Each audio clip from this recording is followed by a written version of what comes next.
Hi, and welcome to today's deep dive where we evaluate heading structure of random websites. I'm going to pick 3 different websites and talk about their heading structure and why it's so important.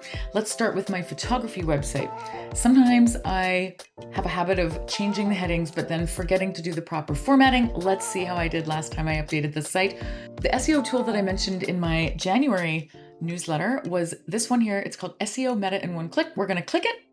And then over here, you'll see the summary, title, description, great. And then we click on headers. And you can already kind of see down here the number of headings, but let's see what they are. Headshot branding and event photography in Nova Scotia. Looks good to me. This is good. So I did a good job last time I did it. We're going to move on.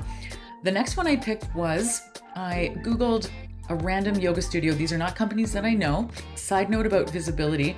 It's a little bit difficult to read this. Oh, and it's a graphic too. Do you see that? See how I can drag it around? So this may or may not be a title. I don't know. What do you think this heading structure is? Do you remember how many headings you're supposed to have on each page? That's kind of a trick question. Let me know in the comments if you know. We're going to click the tool now. They have 1H1, 1H2. Not the worst. But look, it's blank. If you answered the question and you answered 1H1, you would be correct. And having an ampersand as your H1 is not going to get you much traffic on Google. Let's move on. So then I looked up a law firm. Now this one was one of the top posts, one of the top results in Google. So I would expect their SEO to be pretty dialed. Let's take a look. 1H1, 2H2s. What do we think their H1 is? Do you think it's injury and long-term disability lawyers across Atlantic Canada? Let's see. Oops. It's close. I don't know where they wrote that, but it's close. So this could be improved, but it's not bad. Oops.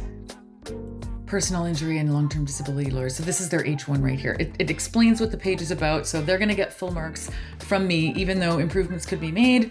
It's not bad, and it explains why they were one of the top results in my Google search for lawyers in Nova Scotia. The last one I want to show you is Google Maps. So I often search for things in Google Maps, put Nova Scotia lawyer in, and these were the top results. They are sponsored, so these are the ones people have paid to be there. So if we move past those ones, then we have Brill, Patterson, Carver, Bridgewater. So I picked this one because they have a perfect 5-star rating. I clicked on them, and here's their website. So what do you think their headings are? Maybe Carver Estate Law and Litigation. That would be a good one. We are ready to help with your estate law and litigation needs. Also not bad. Let's see. Click the tool. They do not have a meta description. They do have a title, which is good. Oh, look, no H1 or H2. Then we have, only H3s. Whoever built this loved H3s. And this isn't telling search engines anything about the website.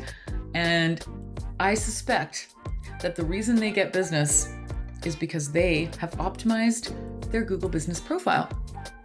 You see how it's all connected?